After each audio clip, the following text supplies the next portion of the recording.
Welcome back, everyone. Well, hopefully you learned more than just a little bit in that Q&A with Dr. Tricia Cardner. We were just saying in the break how informative we thought it was and can't wait to apply some of those learnings. So now we're going to put her through her paces when we start talking strategy. Are you ready for this, Tricia?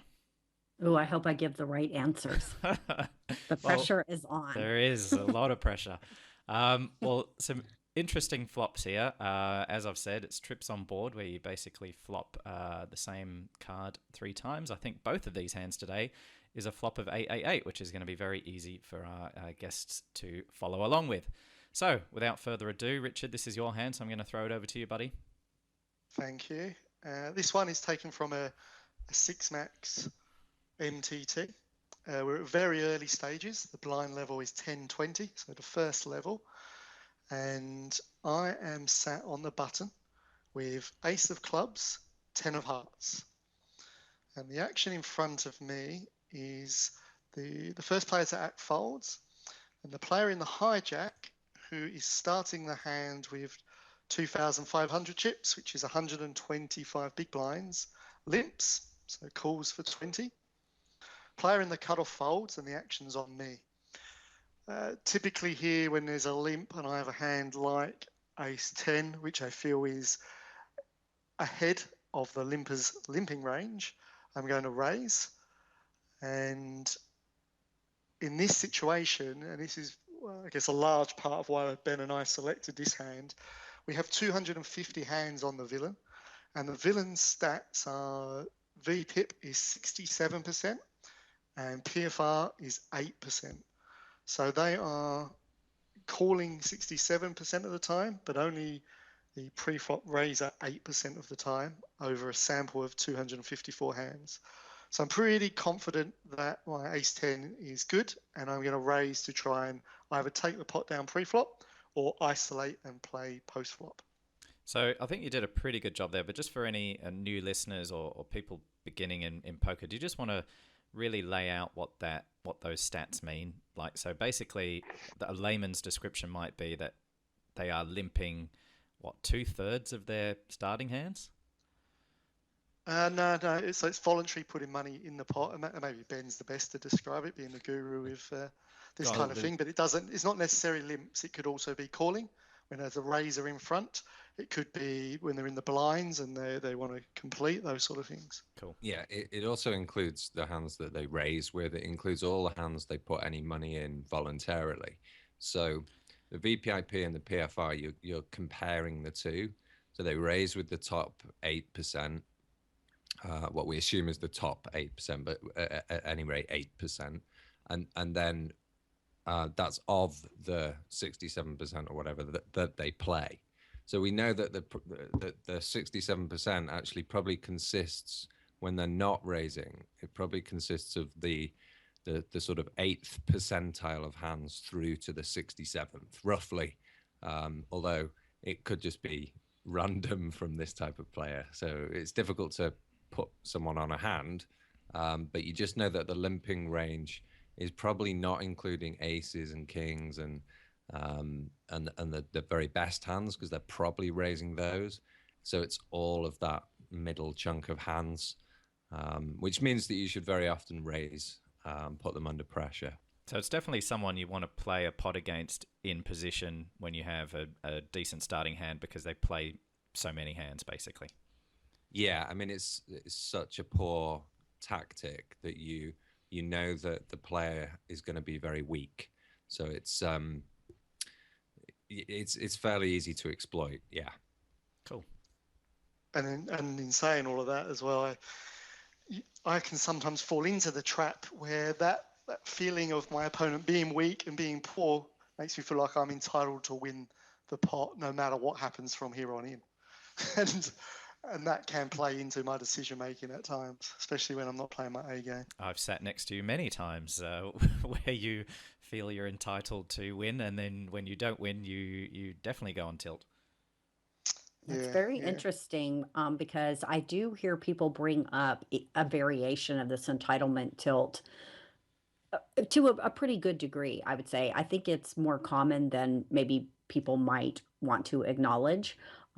Because I also see it a lot with players who they were very good in school and they didn't really have to work hard in school. And so they kind of have a sense of entitlement that with poker, they shouldn't have to work hard at it either. So that's kind of just another little twist on the entitlement tilt that I see a lot of. Yeah, that's really interesting. That resonates. And do you agree about the raising pre-flop here, Trisha? Oh, absolutely. When I looked at the hand, I was like, "Oh, I hope he raises," because I think that's the right thing to do, and so I know you do, and so I was really happy with that. Excellent. Cool. All right, let's play the hand through here. So I do raise, and I elect to raise to 100.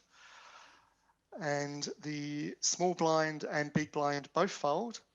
And I guess as predicted and as we felt would be the likely outcome, the whale villain chooses to call. And so we go to the flop, and it is 888 with a pot of 230.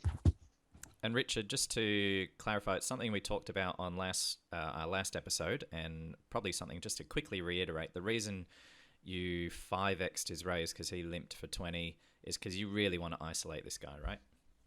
Yeah, and I made it slightly more than we sort of talked about last week, and my reasons would have been purely that this guy's probably going to call 100 as much as he's going to call 60 or 80. I mean, really, I could have even made it more, but that was part of my decision-making process. Good.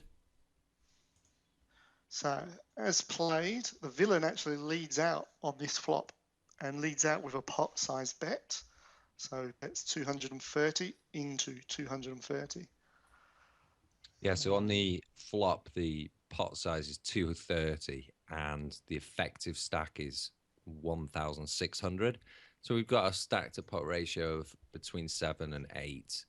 I think that's important on these types of flops to know how deep you are.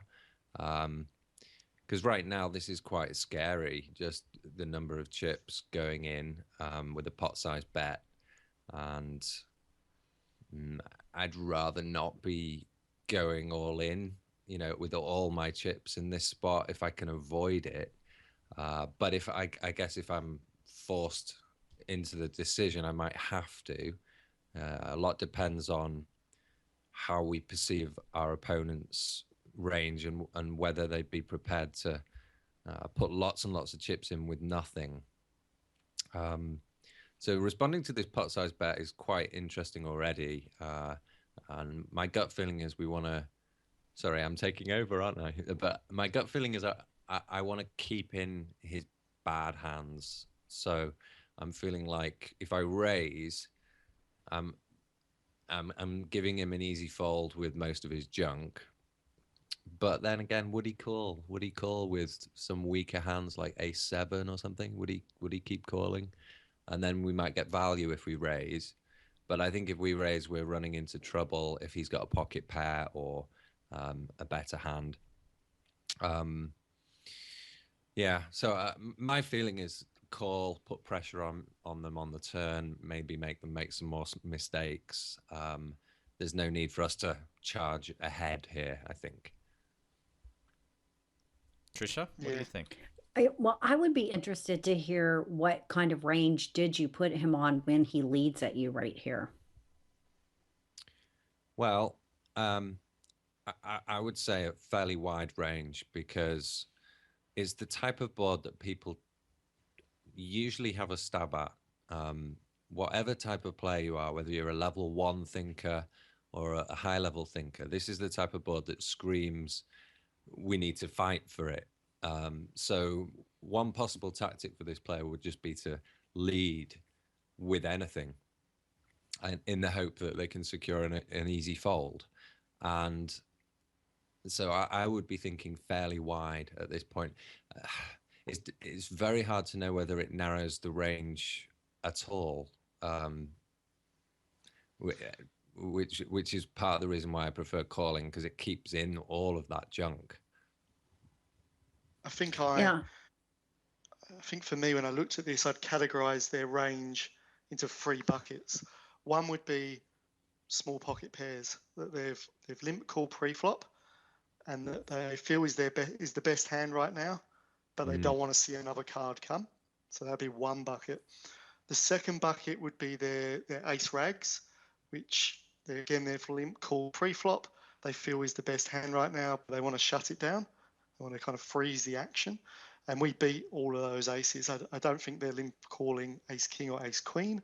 Maybe ace jack, but ace nine through to ace two, we're ahead of.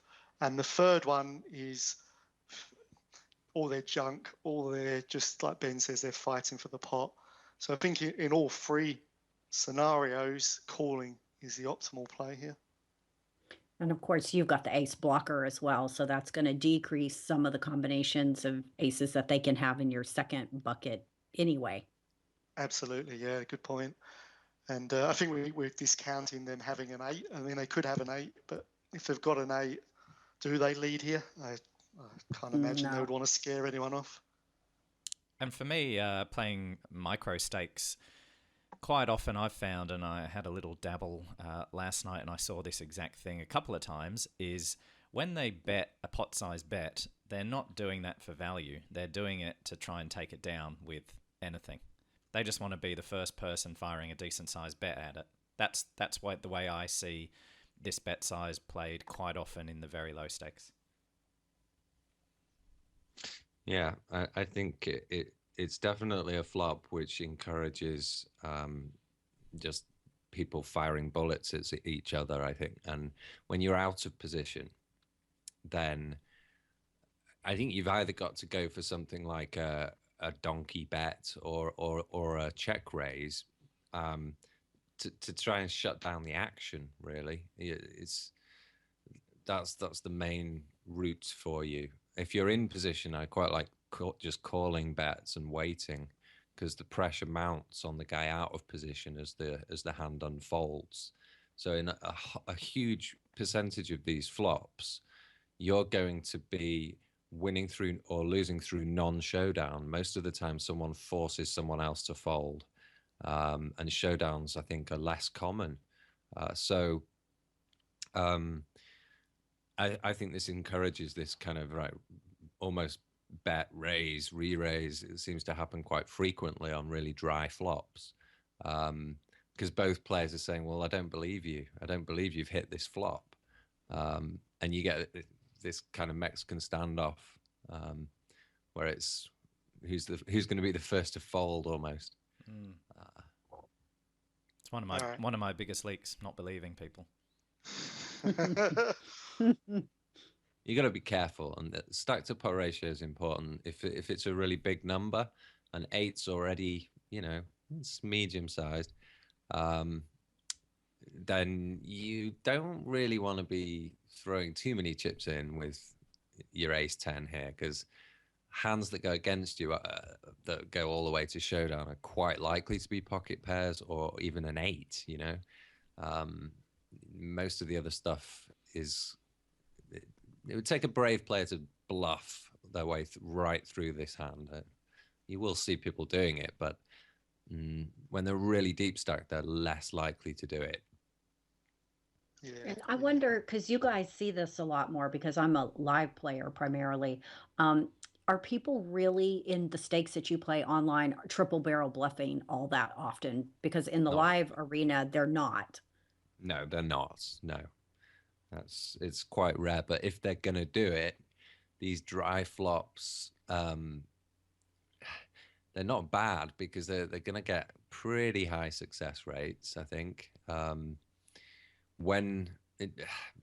If you put your opponent on not a pocket pair or an 8, you'd think you can probably make most hands fold here.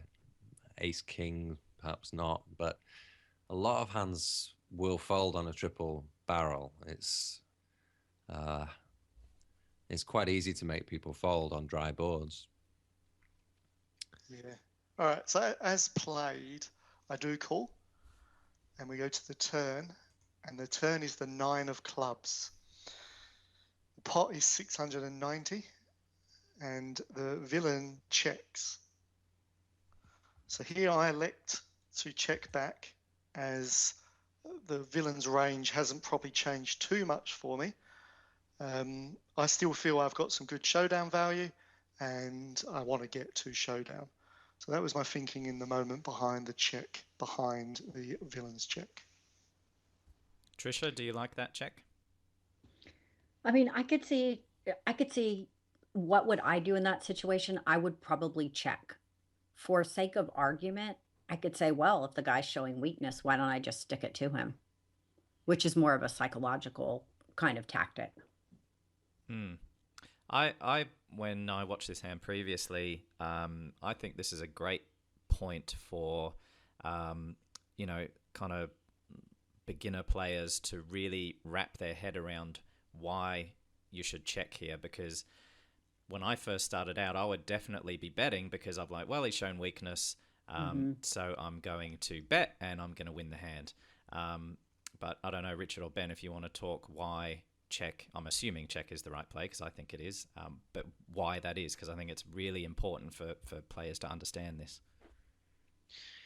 Well, the board's still fairly dry, and I think the danger in checking and him perhaps connecting with the river and you losing the hand is still fairly small, you know, especially if they've got ace 3 or something. You're in really, really good shape.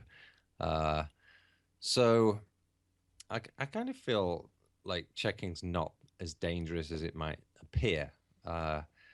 And the benefit is that the pressure's back on your opponent on the river and they could make a mistake.